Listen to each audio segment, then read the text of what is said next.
તો ડિજિટલમાં જ્યારે ગયો હું દિવ્ય ભાસ્કરમાં ત્યારે એફએમમાં સેલિબ્રિટીઝ બહુ આવે અને ડિજિટલમાં એવો કોઈ શો નહોતો એટલે મેં ત્યાં શો ચાલુ કર્યો. એ શો મારો બંધ કરાવવા કરતાં મને એવું કહેવામાં આવ્યું કે હું હવે નહીં હોઉં ટીવીમાં. મારા માટે અઘરું હતું એ વાત સ્વીકારવી અથવા માનવી કે હું શા માટે નહીં હોઉં. જેમ લલન ટોપ આજે કરે છે ને મેં ત્યારે કર્યું કે માત્ર રાજકીય નેતાઓ સાથે ડિબેટ નથી કરવી, લોકોને મળો, કંઈક ઓફબીટ આપો, વિશેષ આપો. એક સમય આવી ગયો હતો કે હવે કંઈક નવું કરીએ આપણે. એક વાત એવી પણ છે કે તમે જે વાત કરી કે ઉદ્યોગ સાહસિકોનો જે ઇન્ટરવ્યૂ તમે કરતા એને ખૂબ સારી ટીઆરપી મળેલી, ખૂબ સારા વ્યૂઝ આવતા, અને અચાનક એ શો પછી બંધ કરી દેવામાં આવ્યો. એ શો નહોતો બંધ કરવામાં આવ્યો. ઓકે. પણ જ્યારે મારી સેકન્ડ ઇનિંગ શરૂ થઈ વીટીવી ગુજરાતીમાં, સેકન્ડ ઇનિંગ મારી જ્યારે વીટીવી ગુજરાતીમાં શરૂ થઈ ત્યારે વીટીવીના જે ઓનર છે સંભાવના કિરણભાઈ, એમને કીધું કે દિનેશ 2 વર્ષ આપજે. એટલે મારે TV9 માં ત્યારે મારો એક સમયગાળો 2 વર્ષનો પૂરો થયો એટલે આવવામાં વાંધો નહોતો. ઓકે. ત્યારે પછી મારી વીટીવીમાં સેકન્ડ ઇનિંગ શરૂ થઈ. ઓકે.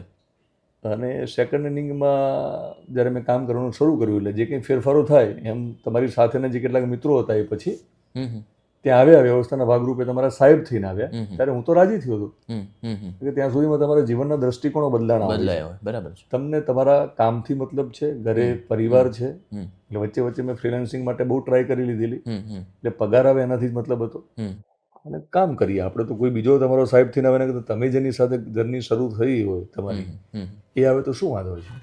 તો હું તો ખુશ હતો. બરાબર છે. એટલે દૂરદર્શન, ત્યારબાદ પછી ઈટીવી ગુજરાતી, પછી વીટીવી, એટલે આ બધી આમ તો એ સમયની નામાંકિત ચેનલો જ કે જે શરૂ થાય ને પછી તમને કામ કરવા મળે. તો પછી છેલ્લે અત્યારે તમે સ્વતંત્ર પત્રકારત્વ કરો છો, એ શરૂ કર્યું એની પહેલા કઈ ચેનલમાં તમે હતા? ઓકે, સ્વતંત્ર પત્રકાર હતો એટલે વીટીવીમાં બીજી વાર ગયો ને એની પહેલા હું વચ્ચે મેં ફ્રીલાન્સિંગ જેવું થોડું ટાઈમ TV9 હતો હું છેલ્લે.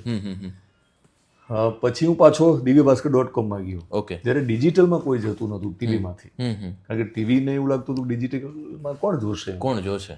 ત્યારે હું divyabhaskar.com ગયો, જ્યાં મનીષ મહેતા હતા. એમને બહુ મને સરસ મોકો આપ્યો કામ કરવાનો. તો ડિજિટલમાં જ્યારે ગયો હું દિવ્ય ભાસ્કરમાં ત્યારે એફએમમાં સેલિબ્રિટીઝ બહુ આવે અને ડિજિટલમાં એવો કોઈ શો નહોતો એટલે મેં ત્યાં શો ચાલુ કર્યો કે જેમાં ગુજરાતના જાણીતા ગાયકો હોય, અભિનેતા હોય, અભિનેત્રી હોય, એ લોકોના પોડકાસ્ટ મેં શરૂ કર્યા. ત્યારે ફરક એ હતો કે આવા માઇક નહોતા મૂકતા. આજે હું તો નથી જ મૂકતો માઇકમાં, પણ મેં 2017માં પોડકાસ્ટ કર્યા કે જેમાં અત્યારે જેટલા પણ જાણીતા જે બધા છે એ લોકોના પહેલા પોડકાસ્ટ મેં કરેલા. ઓકે. ખજૂરમાંનો કે નીતિન જાની, પછી કીર્તિભાઈનો પહેલો પોડકાસ્ટ મેં કરેલો, કિંજલ દવેનો પહેલો પોડકાસ્ટ મેં કરેલો, પ્રતિક ગાંધીનો પહેલો પોડકાસ્ટ, આદિત્ય ગઢવીનો, મલ્હાર ઠાકરનો. કારણ કે મેં જ શરૂઆત કરેલી જોગાનો માયાભાઈ આહિરનો. એટલે એ શરૂઆત મારાથી થઈ. અને દિવ્ય ભાસ્કર પછી તમે? હા, દિવ્ય ભાસ્કર પછી મેં એવું નક્કી કર્યું કે ફાઇનલી મારે હવે દિવ્ય ભાસ્કર મેં 5 વર્ષ સરસ રીતે કોઈ જ કારણ નહોતું છોડવાનું. મને બહુ સરસ સ્પેસ આપી હતી. મારી પાસે કોઈ વીટીવીનું જે તમે મને પૂછ્યું એક શો બંધ કરાયો, એ શો મારો બંધ કરાવવા કરતાં મને એવું કહેવામાં આવ્યું કે હું હવે નહીં હોઉં વીટીવીમાં આવતા મહિનાથી. ઓકે. હા, એટલે એ એક સમયગાળો હતો જ્યારે મને એવું લાગ્યું કે આ કદાચ મારા માટે અઘરું હતું એ વાત સ્વીકારવી અથવા માનવી કે હું શા માટે નહીં હોઉં. ઓકે. એટલે એ ફેઝ થોડો મારા માટે પહેલી વાર આવ્યો હતો જીવનમાં. ત્યારે તમારી પાસે યુટ્યુબ પણ નહોતું, તમને ખબર નથી કે તમે કાલે શું કરશો જેથી તમારું ઘર ચાલશે. એટલે એ એક ફેઝ આવ્યો અને એ ફેઝમાં આશિષ કક્કડ જે આ દુનિયામાં છે નહીં, આપણા બહુ સારા આપણા ગુજરાતી એક્ટર, અને એનો અવાજ બહુ સારો હતો. એમને મને બહુ સરસ હેલ્પ કરી. મને પ્રસન્ન ભીમાણીએ બહુ મદદ કરી, ડૉક્ટર આપણા મનોચિકિત્સક. એ મને સાંભળે, મને મોટિવેટ કરે. એ આખો સમયગાળો ચલો લાલજીભાઈ તો હતા જ મારી જોડે, મારું ફેમિલી, મારી વાઈફ પદ્મા, 2 દીકરીઓ વૈદેહી, વેદિકા, એ બધાનો સપોર્ટ તો હતો જ. બાકી બધા મિત્રો હતા જે મને સપોર્ટ કરતા હતા. એ સમયગાળા દરમિયાન આશિષ કક્કડે મને MPC નામની જે એજન્સી છે ત્યાં મને પરિચય કરાવ્યો. MPC એટલે નરેન્દ્ર મોદીનું જે બ્રાન્ડિંગ 2001માં એમને શરૂ કરેલું જ્યારે CM બન્યા નરેન્દ્રભાઈ 2002માં, ભૂકંપ પછી. એ જ્યારે કામ શરૂ કર્યું, MPC તો બહુ મોટું નામ છે ત્યારે કે ભાજપની જ્યાં પણ સરકાર છે ત્યાં એ લોકો કામ કરે છે અને ઘણું બધું કામ એમની જોડે છે. બહુ મોટી કંપની છે. તો MPCમાં મારું ડિરેક્ટર તરીકે કામ શરૂ થયું. એટલે મેં સેવા સેતુ, જ્યારે વિજયભાઈ રૂપાણી હતા ગુજરાતના સીએમ, ત્યારે સેવા સેતુ નામની જે આપણે ડોક્યુમેન્ટરી અથવા એડ જોઈ હશે એ મેં કરેલી એઝ એ ડિરેક્ટર. શું વાત છે. એ મેં વચ્ચે કામ કર્યું. આ એક સમયગાળો ચાલુ હતો. મન હતું કે નથી જ જવું હવે આ પાછું દુનિયામાં ટીવીની, કે જ્યાં પોલિટિક્સ ચાલે છે, જ્યાં તમારા કામની કદર થતી નથી, તમને નથી દેખાડવાના ટીવીમાં, એવું કંઈક કોઈક નક્કી કરે છે. અને બીજું, મારે ગમતું કામ કરવું જેના માટે કોઈક નક્કી કરશે ને હું ત્યાં પહોંચીશ, એ મારા માટે બહુ અઘરું હતું.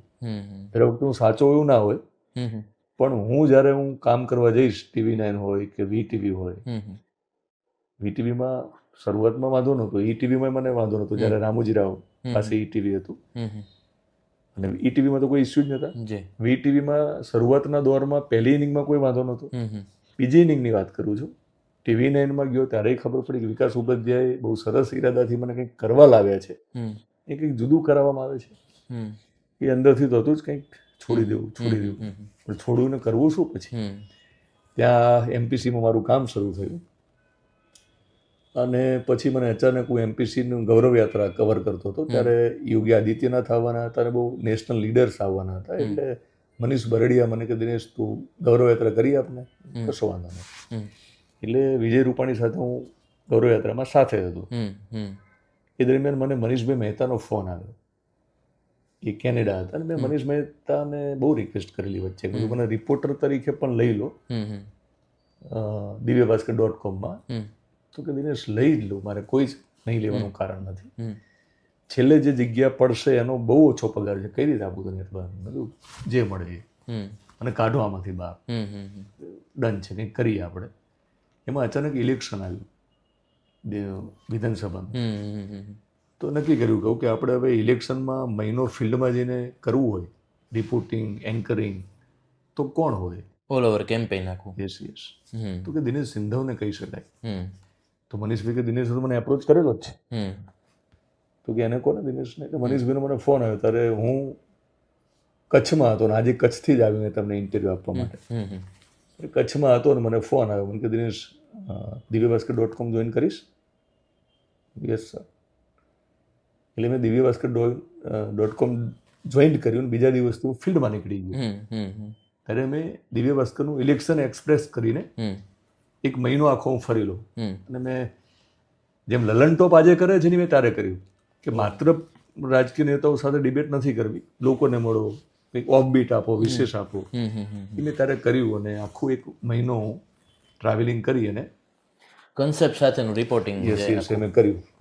એટલે એ આખો સમયગાળો પછી divyabhaskar.com સાથેનું મારું કામ ચાલુ જ હતું, અને મેં 5 વર્ષ પૂરા કર્યા ત્યાં. પછી મને એવું હતું કે મારે હવે એક સમય આવી ગયો હતો કે હવે કંઈક નવું કરીએ આપણે. ઓકે. કે આપણી પોતાની યુટ્યુબ ચેનલ જે છે એમાં કશું કરીએ આપણે. તો મેં મનીષભાઈને કીધું, એટલે મને કે દિનેશ શું કામ જવું છે? મને ચિંતા હતી ને કે ભાઈ હું શું કરીશ પછી, એટલે મને રોક્યો એમને. ફાઇનલી એમને કીધું કે ના કશો વાંધો નહીં, તો તારું જા, પણ ચિંતા નહીં, તારું ગોઠવાય બધું.